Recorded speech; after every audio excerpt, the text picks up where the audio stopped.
I guess I've done it. Starts, but tonight we're going to be in the book of Genesis. We'll begin just a little before chapter 42, but just as a background to the book.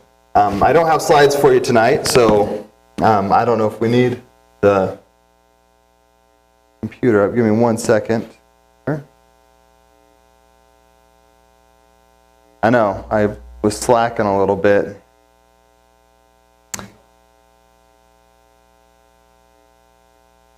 All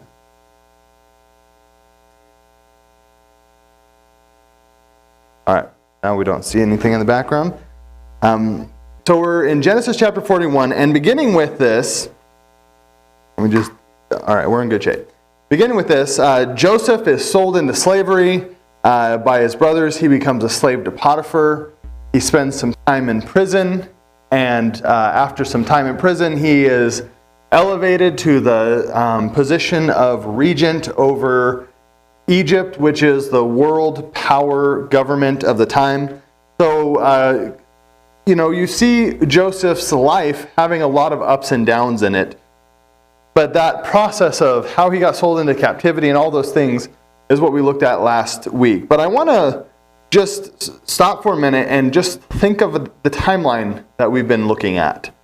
So we'll begin in Genesis chapter 37, verse 2. It says, when Joseph, when 17 years of age, was pasturing the flock with his brothers while still a youth. So he was 17 years old when this story of Joseph begins. And one of the significant things that happens when Joseph is 17 years old is he has these dreams. That one dream is there's all these sheaves, and the 11 sheaves bow down to his sheaf. And a sheaf is think of a bundle of grass. You harvest your grain, you stack it up and tie it into a bundle with the grain heads on it, and that's a sheaf. So this kind of relates to some sort of a harvest that is going on. But anyway, his brother's sheaves bow down to him. And then the next dream he has is the sun and the moon and 11 stars all bowing down before him. And he starts bragging about his dreams to his brothers, and they don't appreciate it. He tells his parents about his dream of how they're all going to bow down to him, and they don't appreciate it. But Jacob says, really, is your mother and I going to bow down to you? But he kept the sayings in mind. I think that's kind of interesting. You see that with Mary and Jesus, where people said things about Jesus, and it's like she treasured them in her heart. She kept them in mind to see what they would turn out to be. And that's really what you see happening here as well with Jacob. But with Joseph, he has these dreams, and they're significant to him. It's significant enough to be telling people about them. Shortly after that, and because of the dreams, to some extent, his brothers hated him, sold him into captivity, and so he spends some time at Potiphar's house. He spends some time in prison. If you look with me in Genesis chapter 41, let me see, is this right? Yeah, Genesis 41, verse 46. It says, now Joseph was 30 years old when he stood before Pharaoh, king of Egypt. So if he was 17 before, here's 13 years. If you want to just kind of figure out, okay, he spent 7 to 10 years serving Potiphar. I would say 2 to 6 years in prison. So however you want to adjust that. We know that he was in prison for at least 2 years. So that's why I'm saying 2 to 6 years, because we don't know exactly. But he spent some time serving Potiphar, a fair amount of time. One thing we'll learn in the story is that he needed a translator to speak with his family when he was pretending to be only speak Egyptian, which means he probably had to learn the language as a slave. That's not a good way to learn a language. You come in and they're telling you to do things and you don't know what they're saying. That's a tough beginning right there. Plus, your mother died, and then your brother sold you into captivity, and now you're a slave in Egypt, and you don't speak the language, and probably not being gently treated. He had a rough beginning. And he starts to elevate. He's falsely accused, put into prison for a few years. used as a slave in prison, and although he's a faithful slave, he is a slave nonetheless, and you see these things. So he's 30 years old when he's finally made regent of Egypt and put in charge of the 7 years of abundance to collect and save the food for the droughts. Now I want to take a look in chapter 45 and verse 6.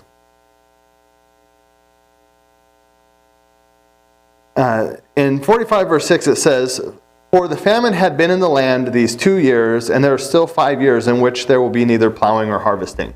This is the time period after Joseph reveals himself to his brother, and we find out that the famine had been going on for 2 years. So that is 7 years of plenty plus 2 more years. Joseph is 39. So here you really get a timeline 22 years later. 22 years without seeing his family. 22 years of kind of having to recreate a home for yourself because you were sold into captivity. And all of a sudden, after 22 years, his brothers turn up. How does that feel? And you got to stop and think. What was the last thing he saw his brothers doing? Ignoring his what? Yeah, but think about what would you do if your brothers were trying to sell you into captivity? Would you protest? Would you yell? Would you fight? Would you cry? Would you beg for mercy? Like, please don't do this. I'll be different. And they completely, mercilessly ignored everything he was doing and sold him into captivity to make a couple bucks. So that's the last time he saw his brothers. And even though he's gotten past that pain's still there in his life because you see him weeping multiple times over this. And it's just kind of an interesting thing if you think about this timeline. This is a long period of time that's passing, and these things linger around. And then the other significant side of this is 22 years and something goes wrong, and immediately what the brothers say is, now the blood of our brother Joseph is coming down on us. 22 years of guilt. And think about the impact of that. Every time something went wrong, what did they think? They're just waiting for the hammer to drop all that time. So you really see another side of the story of the hardship and the cost of that sin. And so we're going to be looking at both sides of this. The cost of the sin that went unforgiven and unrepented, and then the cost of someone who's suffering mistreatment and yet trusts in God. And how did that turn out? And you really see two different stories kind of paralleling here. But it really gives us a good picture of the importance and the value of forgiveness, especially forgiveness and restoration before the Lord. So let's go ahead and begin here in Genesis chapter 41. And one thing I'm going to do tonight is, same as last week, the narrative is pretty concise and moves forward. So I'll probably do a little bit more reading than I typically would do. But, for the kids it's good. And also I think this narrative is a interesting and good narrative that we can just read through a lot of this and be able to enjoy it and learn from it. So we'll go ahead and begin. Genesis chapter 41, verse 51. Actually, I will go back to... I'll start in verse 50 here. Actually, I'm going to back up. 46. We're going to start in 46 because this will really give us the background we need. Now Joseph was 30 years old when he stood before Pharaoh, king of Egypt, and Joseph went out from the presence of Pharaoh and went through all the land of Egypt. During the 7 years of plenty, the land brought forth abundantly. So he gathered all the food of these 7 years, which occurred in the land of Egypt, and placed the food in cities. He placed in every city the food from its own surrounding fields. Thus Joseph stored up grain in great abundance, like the sand of the sea, until he stopped measuring it, for it was beyond measure. So here you just see what Joseph proposed an idea. We're going to take 20% tax on everything this land produces. And he took it and he stored it up in the location so there was no shipping or anything like that. And he had so much in reserve that it was unmeasurable. So think about the blessing God did for that nation in those years, but it was to make up for these 7 years of famine that were going to be the worst they've seen as well. So verse 50, now before the year of the famine came, 2 sons were born to Joseph, whom Asenath, the daughter of Potiphar, priest of On, bore to him. Joseph named the firstborn Manasseh, for he said, God has made me forget all my trouble and all my father's household. All my troubles, and all my father's household. He named the second son Ephraim, for he said, God has made me fruitful in the land of my affliction. So just stop and think about that for a moment. Notice those 2 things. He made me forget my father's household. I was missing home so much, now I have my own family. That's all these years, Joseph has longed for that family connection that he finally now has. And then he says, he's made me fruitful in the land of my affliction. Egypt was not easy for him. He did the right thing, but it wasn't an easy thing, and he considered it the land of his affliction. And the other thing he considered is, though all this stuff happened, God has provided for me in it all. And that's something, no matter what you go through, if you can learn to see God in hardship, if you can learn to recognize, what can I be thankful for in the midst of this? It makes a world of difference. It makes you realize that there's no time when you're without God. And sometimes when you're in the affliction, that contrast, I heard someone talking about contrast, and they say there's a reason why we put black diamonds on a black mat to show them off, is because it creates a high contrast. You can really see the beauty of the diamond, but it's the same thing when we're going through hard times. That black background can sometimes make the goodness of God shine forth that much brighter. And that's what Joseph saw through this. And that's one of the great things of Joseph's story, is he just trusted God. He thanked God. When he needed to give an interpretation, he's like, interpretations come from God. I can't do that for you, but here's what God says about it. And he really acknowledges God in all his ways. And when you read the Proverbs, it says, trust in the Lord, Proverbs 3:5, trust in the Lord, lean not on your own understanding, and trust your ways to him, and he will make your path straight. Something to that effect. But you really see, that's what Joseph did, and God did make his path straight, and God worked through that affliction. So, the things he named his son is the second one, for he has made me fruitful in the land of my affliction, and only God can do that for you. 41 verse 53, when 7 years of plenty which had been in the land of Egypt came to an end. Actually, any thoughts or comments on that before we move forward? Okay, I'm kind of moving at a quick pace, so I don't want to leave that out. Verse 53, when 7 years of plenty, which had been in the land of Egypt, came to an end, and the 7 years of famine began to come just as Joseph had said, then there was famine in all the lands. But in all the land of Egypt there was bread. So when all the land of Egypt was famished, the people cried out to Pharaoh for bread. Pharaoh said to all the Egyptians, go to Joseph, whatever he says to you, you shall do. When the famine was spread over all the face of the earth, then Joseph opened all the storehouses and sold to the Egyptians, and the famine was severe in the land of Egypt. The people of all the earth came to Egypt to buy grain from Joseph, because the famine was severe in all the earth. Isn't that a fascinating thing? He did something for Egypt because Egypt needed that help. And God worked through the Pharaoh to reveal this, but Joseph saw the plenty. So there you see that prophecy coming true. So now he has confidence, and it's even interesting when we read that verse in 45. It says, for 2 years of famine, and there's 5 years left. It wasn't even like there's a doubt in my mind what's going to happen next. I know there's going to be 5 more years. We know exactly when it starts and stops because that's what God said. And I just think that's kind of you talk about putting your trust in the Word of God.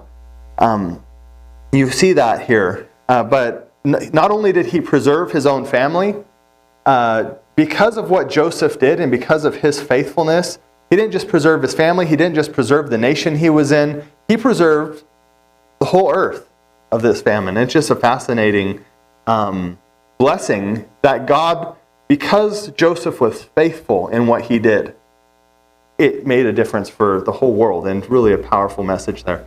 Mike?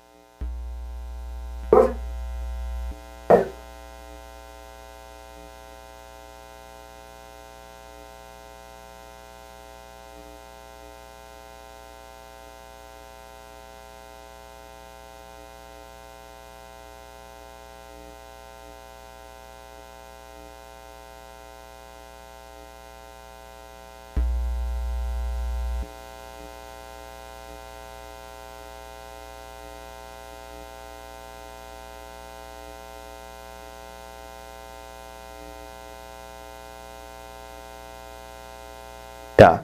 But you bring out a good point. And why? How could he see the light at the end of the tunnel? Because there was a promise in that, right? And it's kind of a fascinating thing. It's easy sometimes during the good times to say, oh yeah, I have a lot of faith. But then as the hard times drag on, what do we start to do? Start worrying. Is it really going to end? What's going to happen at the end? Will we have enough? Is this going to be different? And after a few years of hardship or whatever, maybe you start questioning that thing you had so much confidence in before. But Joseph didn't question.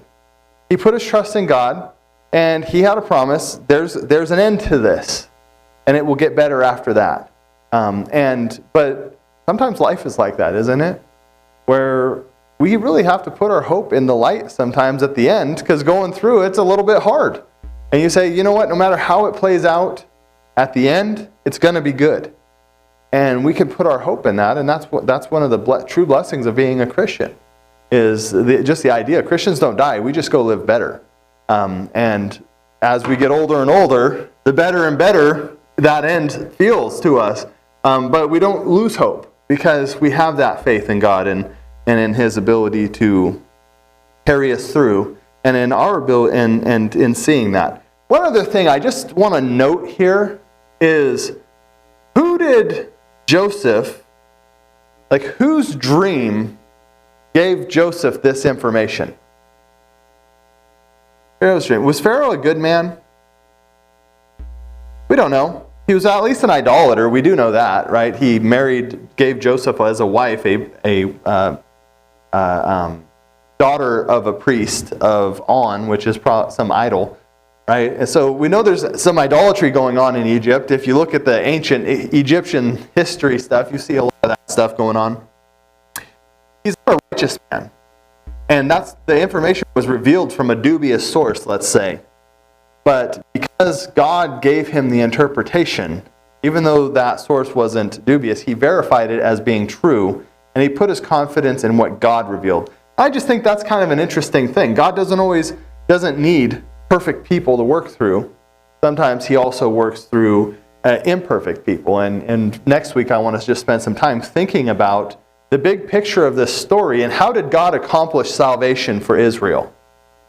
If you think about all the things that happened that led to the salvation of Israel in this situation, it's not based on just good people doing good things. God uses evil people doing evil things, and predominantly in this story, evil people doing evil things, and one guy that's holding up the light, and God accomplishes salvation through it, which I think is fascinating. Chapter 42. Now Jacob saw that there was grain in Egypt, and Jacob said to his sons, "Why are you staring at one another?" This is for the kids. You guys remember on The Little Mermaid, the Snarfblat? And he says, this date back to prehistorical times when people used to sit around and stare at each other all day. Got very boring. Anyway, that's what this reminds me of. Jacob's like, why are you guys staring at each other? Go to Egypt and get some bread. So chapter 42, verse 2. He said, "Behold, I have heard there is grain in Egypt. Go down and buy some for us from that place, so that we may live and not die." Then 10 brothers of Joseph went down to buy grain from Egypt. But Jacob did not send Joseph's brother Benjamin with his brothers, for he said, "I am afraid that harm may befall him." The sons of Israel came to buy grain among those who were coming, for their famine was in the land of Canaan. Now Joseph was the ruler over the land. He was the one who sold to all the people of the land. And Joseph's brothers came and bowed down with their faces to the ground. When Joseph saw his brothers, he recognized them, but he disguised himself to them and spoke harshly. And he said to them, "Where have you come from?" And they said, "From the land of Canaan to buy food." But Joseph had recognized his brothers, although they did not recognize him. Joseph remembered the dreams which he had about them and said to them, "You are spies and have come to look at the undefended parts of our land." They said to him, "No, my lord, but your servants have come to buy food. We are all sons of one man. We are honest men. Your servants are not spies." Yet he said to them, "No, but you have come to look at the undefended parts of our land." But they said, "Your servants are 12 brothers in all, the son of one man in the land of Canaan. And behold, the youngest is with our father today, and one is no longer alive." Joseph said to them, It is as I said to you, you are spies. By this you will be tested. By the life of Pharaoh you shall not go from this place unless your youngest brother comes here. So here we see, we'll read 17 too. So he put them all together in prison for 3 days. So here we see kind of a shift in the story. 1 through 5 introduces why Jacob went to Egypt. He heard there was grain. He had no idea that it was Joseph who gathered the grain. He just knew they needed grain. So he sent his sons out to Egypt to gather up the grain. And as they went down there, a couple things happened. First, Joseph recognizes his brothers. So he sees them, maybe context. They might look older, but he knew them when they were men. So he recognizes them. They don't recognize him. There's a whole context thing. When I first started preaching here, we had a work party, and I came to the work party, and I was wearing a beanie hat and flannel and some work clothes and gloves, and someone comes up to me, and he's looking at me, he's like, "Why are you here?" And I was like, "What?" He's like, "We're having a church to work party. Why are you here?" And I was like, "Well, I'm working with you guys. I'm the preacher." And he looks at me and he's like, "I didn't recognize you without a suit." Context makes a difference. And that's not the only time that's happened to me. There's several times where people haven't recognized me when I've been not dressed nice or shaved or that sort of a thing. So that happens. And probably, you're not expecting to see Joseph. People are calling him Zeph Paneph Paneah or whatever his name was. So he's, Zeph is maybe what they're calling him. And he is selling grain. He's dressed like an Egyptian lord. They're not expecting that to be their little brother that they sold into captivity. He's grown a little bit. Yeah, so you just see this different context. They're not recognizing him. He's speaking Egyptian, and he's not talking to them. He's talking to a translator that's talking to them. So he starts questioning them, but here's kind of an interesting thing. It kind of caught my attention and made me think for a moment. Verse 9, Joseph remembered the dreams which he had about them and said to them, "You are spies." Why would he do that? How does those two things fit together? He remembered his dream and called them spies. I don't think that was it. I'm pretty sure that, one of the things you find in this is Joseph forgave his brothers before he saw them again. I was thinking about it. Why would he say that? There was only 10 brothers. What was his dream? 11. When those men showed up and bowed down to him, verse 6, I think it says, Joseph was ruler over the land, and Joseph's brothers came and bowed down to him with their faces to the ground. How many were bowing down? 10. How many did the dream say were going to bow down? Joseph remembered the dream and started saying, okay, we need to get that brother here. What's he say after he accuses them of being spies? What's it turn into? Go get your brother. Go get your brother. We're going to have this dream fulfilled. But you see him putting a lot of confidence. He knew his brother was okay because of his dream that he had 22 years ago that God gave to him. And I just think, there again, it's one of those things that you just think about, what does it look like to put your faith in God? You just have confidence in him, and really that's what he's doing.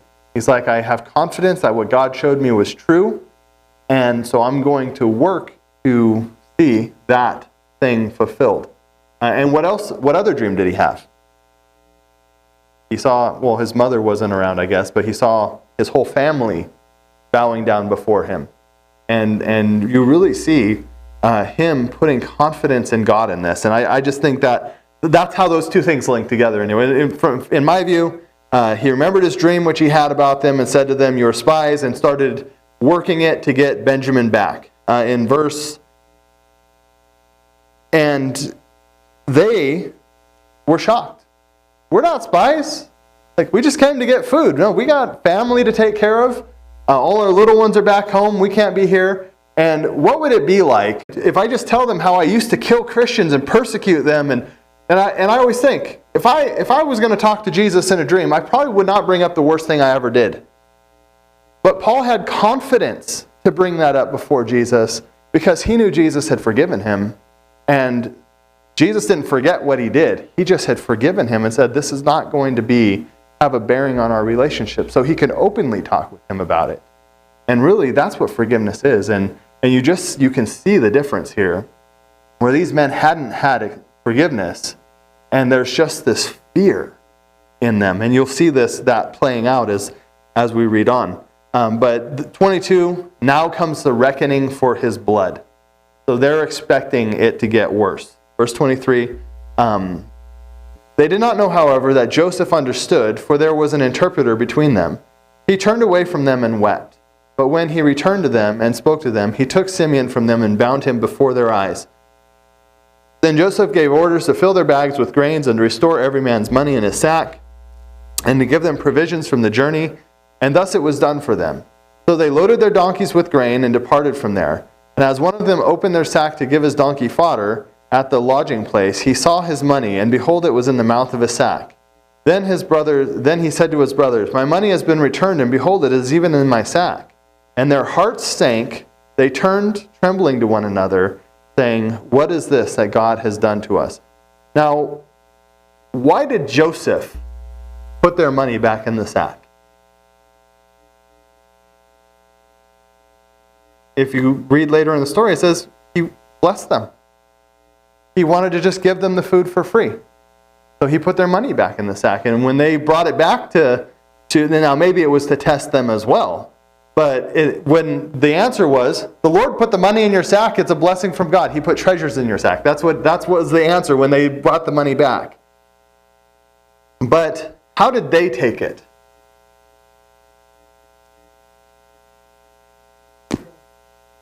They're already afraid. Yeah.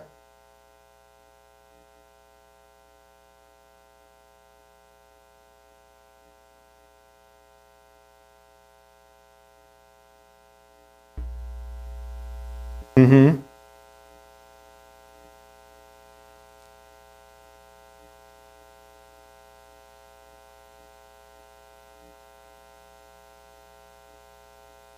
But they didn't know that yet. Yeah.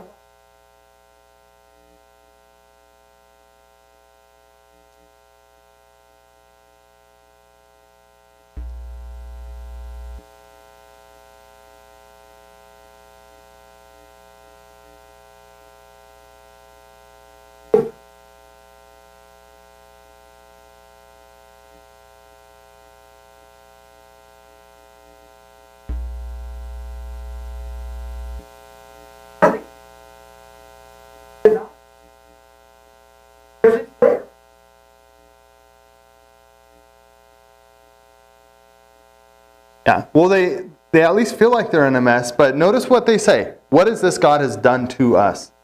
They're guilty. And because of their guilt, they are interpreting things through their guilt. They saw what happened, and imagine what it was like. Simeon, your brother, right? They bound him in front of their eyes, tied him up, took him away. Now you go get your brother. That's a pretty traumatic example that's being set there. Then they find their money in their sack, and they're afraid because we wanted to pay for it. We did not want to take their grain for free. That wasn't my intention, but this doesn't seem good because it's in our sacks. So we'll test them. But maybe the test is, one of the last things that happened for Joseph is, why kill our brother when we can turn a profit? That was the motivation for selling him, was greed. So maybe now he's seeing, are my brothers changed? Are they different? Maybe he's actually a little bit of a character test. Let's see if their character has improved since then. But whatever the case is, you see them living in fear because of the guilt they carry, because of what they did to their brother so many years ago. Verse 29. When they came to their father Jacob in the land of Canaan, they told him all that happened to them, saying, the man, the Lord of the land, spoke harshly with us and took us for spies of the country. Actually, I wanted to skip 29 through 35 because he basically retell the story that we just read. So they go back, they tell Jacob what happened. They talk about how Simeon's remained, and he wants to see Benjamin. Verse 36, their father Jacob said to them, you have bereaved me of my children. Joseph is no more. Simeon is no more. And you would take Benjamin? All these things are against me. Then Reuben spoke to his father, saying, "You may put my 2 sons to death if I do not bring him back to you. Put him in my care, and I will return him to you." But Jacob said, "My son shall not go down with you, for his brother is dead, and he alone is left. If harm should befall him on the journey you are taking, then you will bring my gray hair down to Sheol in sorrow." This is tough. Just as a reminder on this, in Genesis chapter 37, verse 35, this is Jacob's response. He found out Joseph was dead, or when he believed Joseph was dead. Verse 35, it says, "Then all his sons and his daughters arose to comfort him, but he refused to be comforted and said, 'Surely I will go down to Sheol in mourning for my son.' So his father wept for him." It broke his heart to such an extent. What you almost see, Jacob was the guy who would not quit fighting for a blessing. And this broke his heart to such an extent, 22 years later, how's he reacting? His decision-making process is still influenced by what happened to Joseph 22 years ago. And you just see, he's hurt. He's hurting. There's a lot of pain going on. And if you think about the decision he made here, our families are going to starve if we can't buy food in Egypt. But I'm not going to let you take Benjamin back so you can buy food in Egypt. Your family's going to have to starve so I can keep my son. That's what that's the decision Jacob is making as when he denies sending Benjamin back. So you really see this, it's kind of a harsh situation for them. But he's so afraid of losing his son, he's not taking anyone else into consideration, and it's a hardship for his family, as we'll see here starting in verse 43. It says, "Now the famines were severe in the land, so it came about when they had finished eating the grain which they had bought from Egypt, that their father said to them, 'Go back and buy us a little food.' Judah spoke to him, however, saying, 'The man solemnly warned us, 'You shall not see my face unless your brother is with you. If you send our brother with us, we will go down and buy food. But if you will not send him, we will not go down. For the man said to us, you will not see my face unless your brother is with you.' Then Israel said, 'Why did you treat me so badly by telling the man whether you still had another brother?' But they said, 'The man questioned us particularly about our relatives, saying, Is your father still alive? Have you another brother?' So we answered his question. Could we possibly know that he would say, 'Bring your brother down'?" So here, what's the conversation? We need food. Yeah, we can't go get food unless you send Benjamin. Well, I'm not going to send Benjamin. So as food's dwindling, how does that feel to you?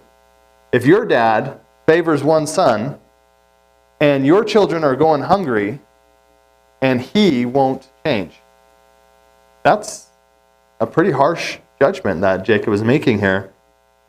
And he's blaming them. And so even though they tried to pass it off like a wild beast got their brother, he's like, "You bereaved me of my sons.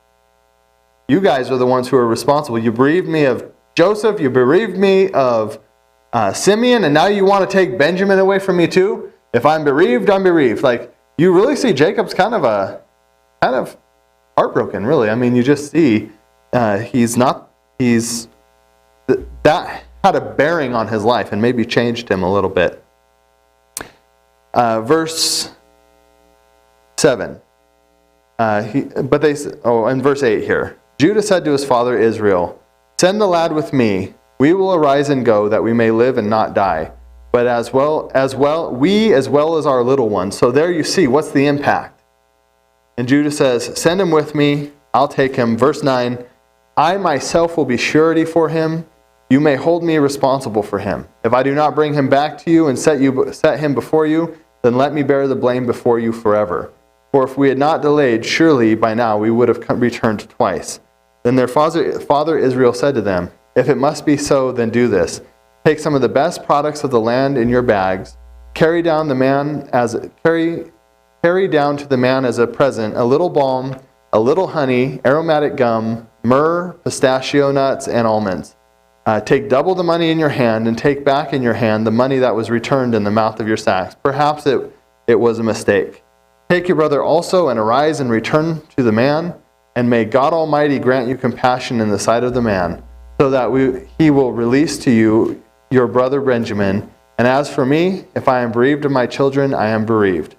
So the men took this present and took double the money in their hand, and Benjamin, and they arose and went down to Egypt and stood before Joseph. So here you see Judah offering to stand in place of his brother. I think it's kind of an interesting thing here. Who was the one who made the deal to sell, who proposed selling Joseph? Judah. And now what's Judah doing?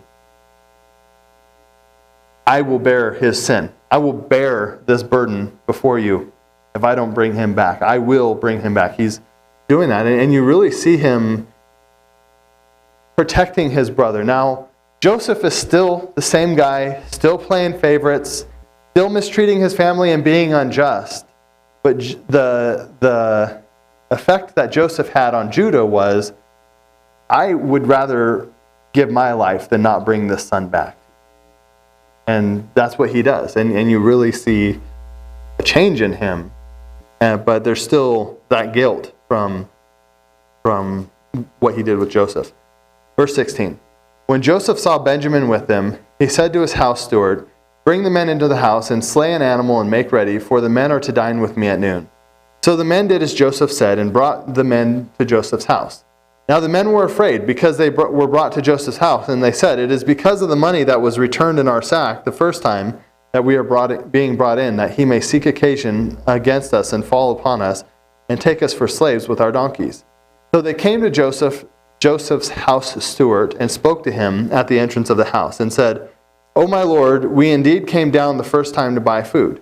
And it came about when we came to the lodging place that we opened our sacks, and behold, each man's money was in the mouth of the sack. Our money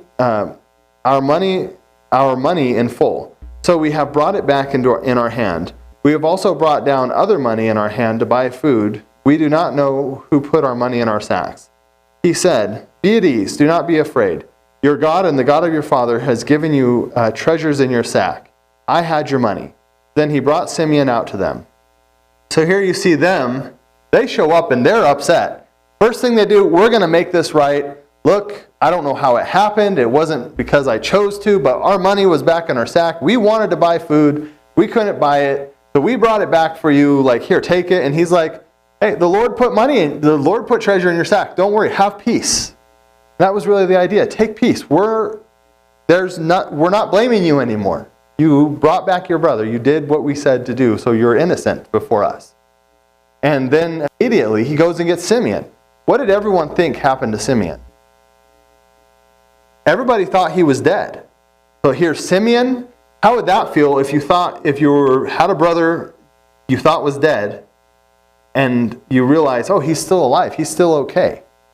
That's a relief. And so you see Joseph putting them at ease, putting them at rest, and comforting them in his house. Verse 24, the man brought the men into Joseph's house and gave them water, and they washed their feet and gave them their donkeys fodder. So they prepared the present for Joseph coming at noon, for they had heard they were to eat a meal there. When Joseph came home, they brought into the house with him a present which was in their hand and bowed to the ground before him.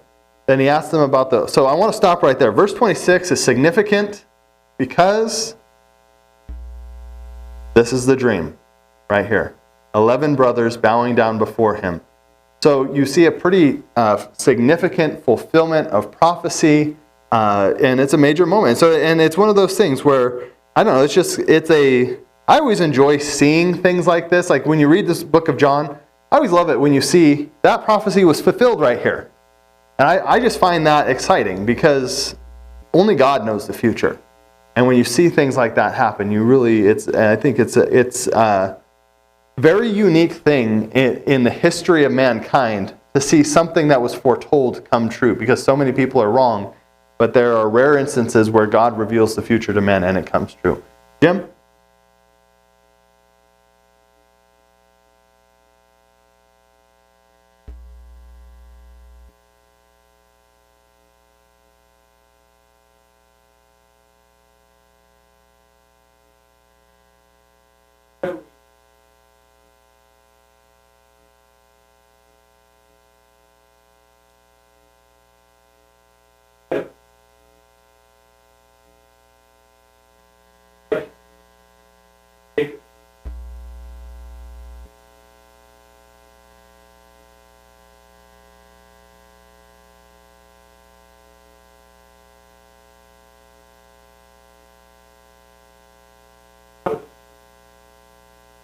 Yeah.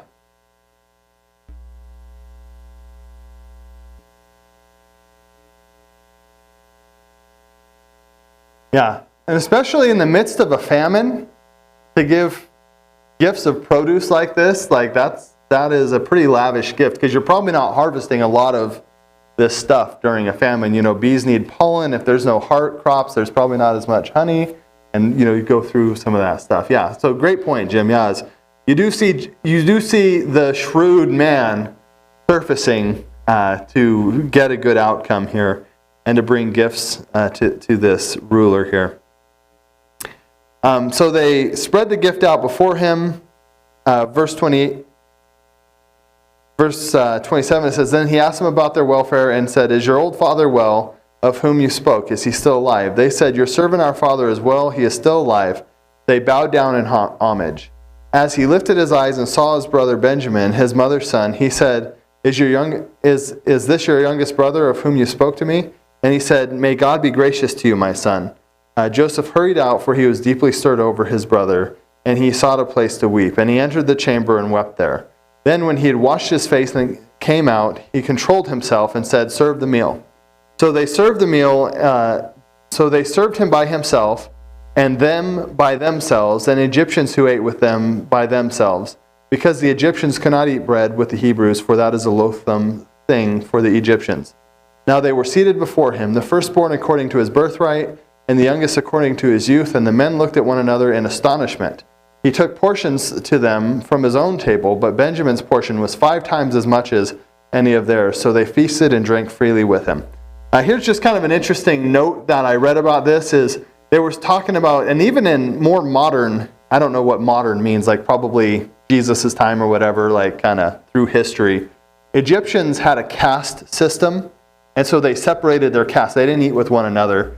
So Joseph, being of a royal or maybe a priestly caste, didn't eat with the other Egyptians who were of a lesser caste. But Egyptians didn't eat female animals. They only ate the males. What I was reading is they wouldn't eat an animal that was cut with a Greek knife, because a Greek knife may have cut a female animal.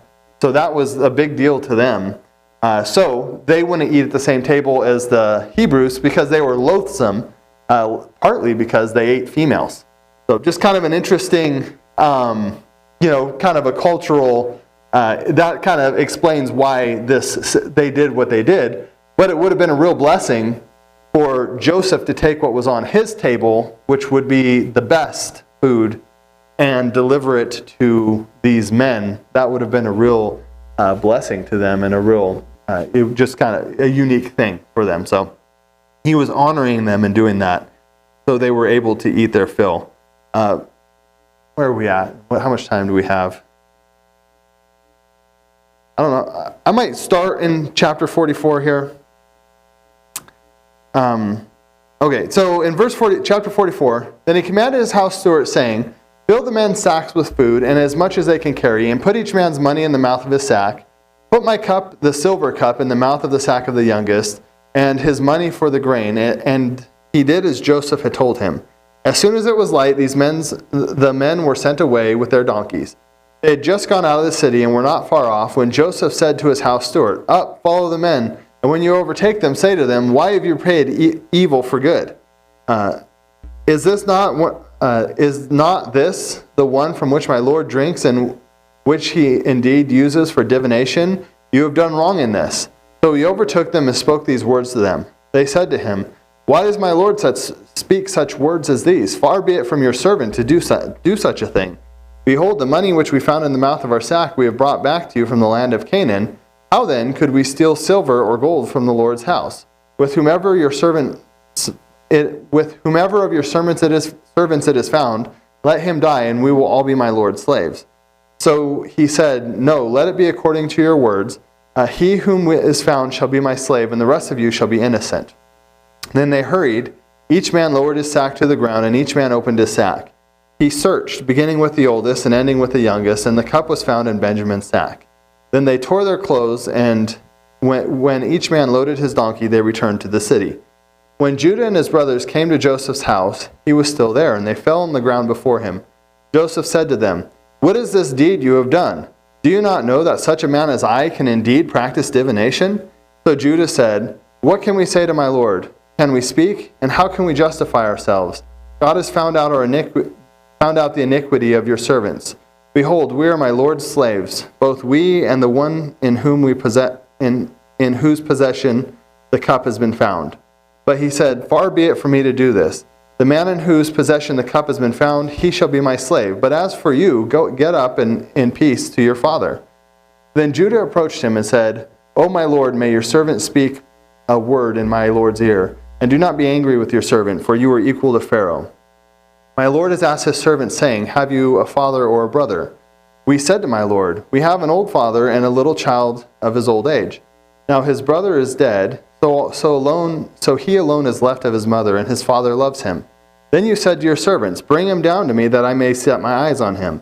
But we said to my lord, The lad cannot leave his father, for if he should leave his father would die.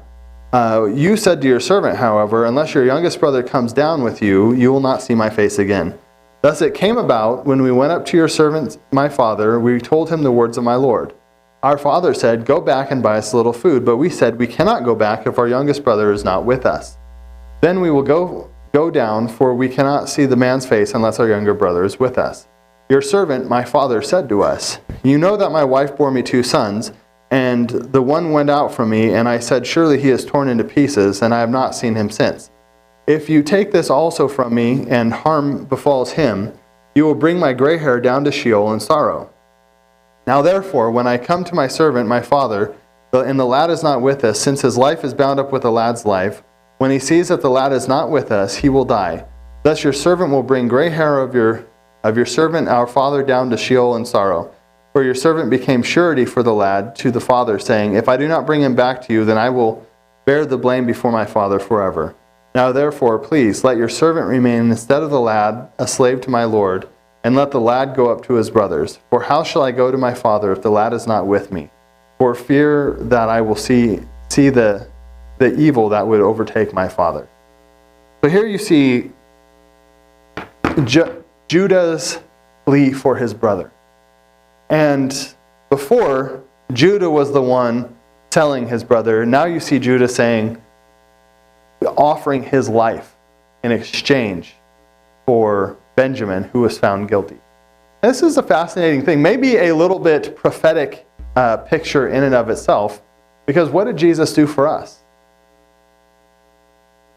Judah is the one that has the birthright because Reuben, Levi, and Simeon were cursed. So here's Judah, the one of the birthright, also the lineage of Christ, saying, "Take me instead, because I want to return this son to my father, younger son." And I just think there's a great picture of foreshadowing of Jesus, and it's just a fascinating thing. But also, what we're going to see in the next chapter, we won't get to it tonight, but the next chapter, it breaks Joseph's heart to see his brother repent. That's really what he's doing. He's repenting. He's like, look, I'm willing to bear the guilt of what I've done, but don't let this one bear the guilt, and don't let my father bear the guilt. He's bared enough. And I just find this just a heart-wrenching part of this story where you see him change. You see the change in him. And he saves his brother's life by offering his own life, which is a great story. So we're going to go ahead and stop here tonight. Any thoughts or comments before we wrap it up? If not, let's be dismissed in a word of prayer. Our most gracious God and Father in heaven, we come to you at this time and